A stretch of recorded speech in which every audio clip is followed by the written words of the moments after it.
మంత్రి గారు కాదు ముఖ్యమంత్రి రాజీనామా చేయాలి తొందరలో, నువ్వేం టెన్షన్ పడకు. నాకు తెలిసి పొంగులేటి గారు మొత్తానికి సీఎంను ఫిక్స్ చేసేందుకు ఫిక్స్ అయినట్టున్నాడు. ఎందుకంటే రెండు విషయాలు క్లియర్ బ్రదర్. ఒకటి, ఈ ప్రభుత్వానికి చట్టాలు తెలిసినట్లు లేవు, చుట్టరికాలు కూడా తెలిసినట్లు లేవు.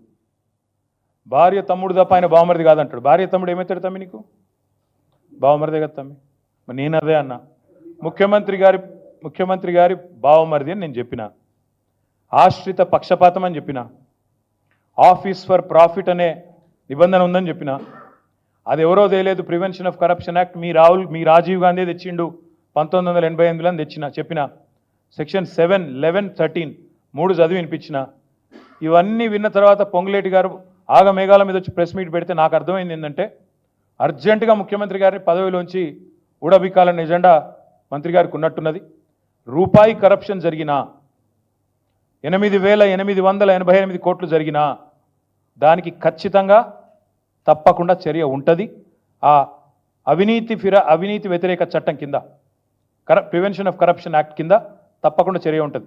నిజంగా మంత్రికి చిత్తశుద్ధి ఉంటే, నేను రాజీనామా చేస్తా అని హుంకారాలు చేస్తున్నాను నేను చూసిన. మంత్రి గారు నేను అడుగుతా ఉన్నా, నిజంగా నీకు చిత్తశుద్ధి ఉంటే నువ్వు రా, మీరు నేను ఇద్దరం కలిసి హైకోర్టు సీజే దగ్గర పోదాం. వెంటనే సిట్టింగ్ జడ్జితోని ఎంక్వైరీని అడుగుదాం. సిట్టింగ్ జడ్జి గారు కనుక ఇందులో ఏం జరగలేదు, మొత్తం పెట్టండి ఫైల్స్ ఆయన ముంగట, గతము ఇప్పుడు మొత్తం పెట్టండి, తప్పులేం జరగలేదు అని ఒకవేళ వారు తీర్పునిస్తే, ఆయన రాజీనామా అన్నాడు కదా, రాజీనామా కాదు, నేను రాజకీయ సన్యాసం చేస్తా. ఇంకొక మాట, మంత్రి గారికి ఒకవేళ ఏమైనా ఇబ్బంది ఉంది హైకోర్టు సీజీ దగ్గర రావడం అనుకుంటే, ఇద్దరం కలిసి కేంద్రంలో ఉండే సెంట్రల్ విజిలెన్స్ కమిషనర్ ఉంటాడు, ఇద్దరం పోదాం. నెక్స్ట్ వీక్ నేను పోతా, నువ్వు కూడా రా, టైం చెప్పు, డేట్ చెప్పు, ఇద్దరం కలిసిపోదాం, సివిసికి ఇద్దాం. మంత్రి గారికి నేను ముందే చెప్తా ఉన్నా, ఇప్పటికైనా తప్పు సరిదిద్దుకోండి, వెంటనే టెండర్లు రద్దు చేయండి. జరిగింది తప్పు, ముఖ్యమంత్రి కూడా నేను చెప్తా ఉన్నా, జరిగింది తప్పు 100%. ఇది ముమ్మాటికి నీకు తెలుసు, ఇరికిపోయినావని తెలుసు. ఆశ్రిత పక్షపాతం లేకుండా, రాగద్వేషాలు లేకుండా నేను నా బంధువులకు, నా కుటుంబానికి సాయం చేయను అని చెప్పి ప్రమాణ స్వీకారం చేసిన ముఖ్యమంత్రి, నీ డిపార్ట్మెంట్లో, నీ కింద ఉండే మున్సిపల్ డిపార్ట్మెంట్లో నీ బావమరిది ఏది 2 కోట్లు లాభం పోయిన సంవత్సరం, అంతకుముందు సంవత్సరం ఆర్జించిన ఒక కంపెనీ, కేవలం 2 crores ప్రాఫిట్ ఉన్న కంపెనీకి 1000 కోట్ల కాంట్రాక్ట్ ఇచ్చి అవినీతి జరగలేదంటే ఎవడన్నా ప్రపంచంలో నమ్ముతాడా? వస్తావా మరి? సివిసి దగ్గరకు వస్తావా? హైకోర్టు సీజే దగ్గరకు వస్తావా? నేను వస్తా, డేట్ చెప్పు, టైం చెప్పు, నువ్వే అపాయింట్మెంట్ తీసుకో. మంత్రి గారికి అంత చిత్తశుద్ధి ఉంటే రా, నేను వస్తా, వాళ్ళ విచారణ మొత్తం ఫైల్స్ పెట్టండి. ఇప్పటికైనా ప్రభుత్వాన్ని నేను డిమాండ్ చేస్తున్నా, సిగ్గు తెచ్చుకోండి, ఇంత బరితెగింపు మంచిది కాదు.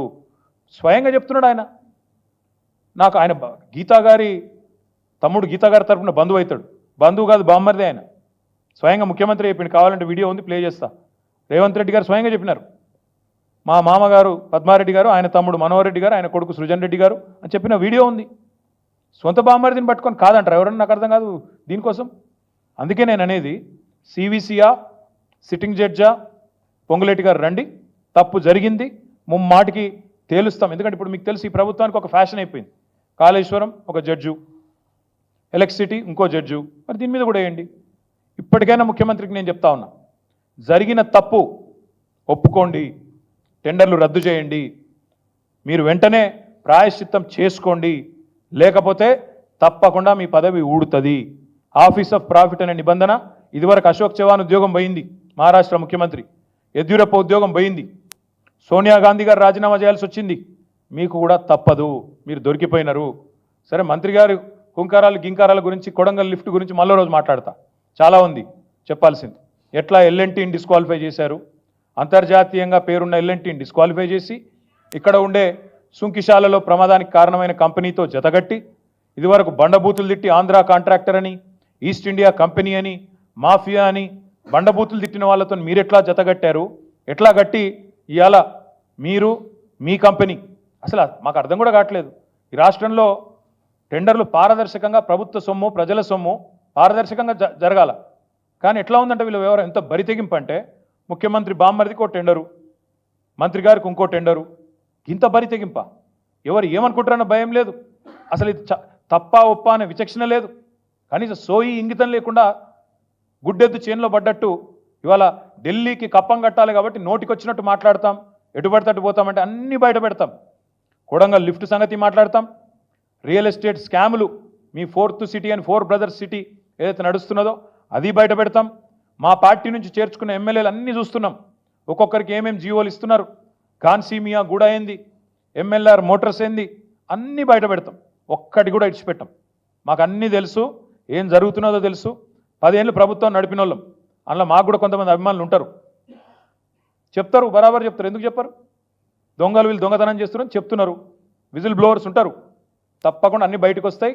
ఈ ప్రభుత్వం యొక్క భాగోతం అంటే ఎట్లా తయారైనట్టు వీళ్ళు న్యాయస్థానాలను కూడా పిచ్చోళం చేస్తున్నారు. న్యాయస్థానాలను పిచ్చోళం చేస్తారని నాకు అర్థం కాదు.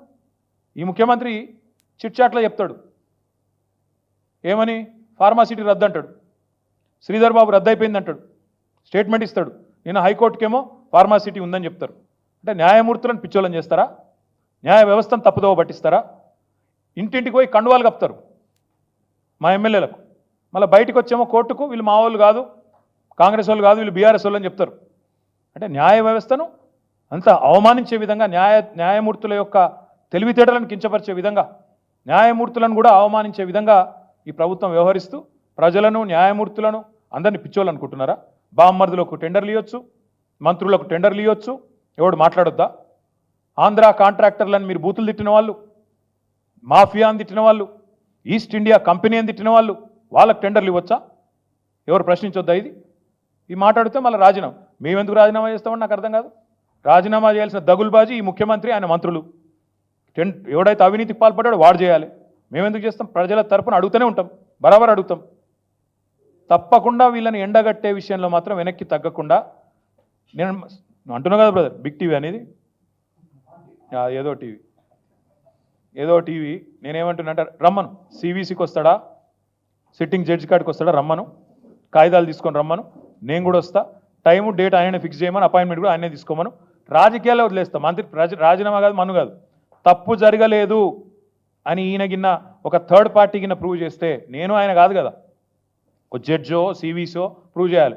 ఇద్దరు కొట్లాడుకున్నప్పుడు మేమిద్దరమే తెంపుకుంటామే పంచాయతీ పెట్టుమను, నేను వద్దంటలేను.